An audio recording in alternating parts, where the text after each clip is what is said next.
Texas, northeastern Wise County in north-central Texas, Denton County in north-central Texas, Cooke County in north-central Texas, until 11 p.m. Central Daylight Time. At 9:54 p.m. Central Daylight Time, severe thunderstorms were located along a line extending from near Gainesville to near Forestburg, moving south at 35 miles per hour. Hazard, 70 miles per hour wind gusts and quarter-size hail. Source, radar indicated. Impact, hail damage to vehicles is expected. Expect considerable tree damage.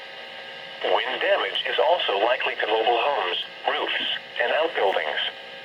Locations impacted include Plano, Frisco, Denton, Louisville, Flower Mound, The Colony, Corinth, Gainesville, Highland Village, Lake Dallas, Sanger, Lake Louisville, Little Elm, Crum, Pilot Point, Argyle, Hickory Creek, Justin, Double Oak, and Shady Shores.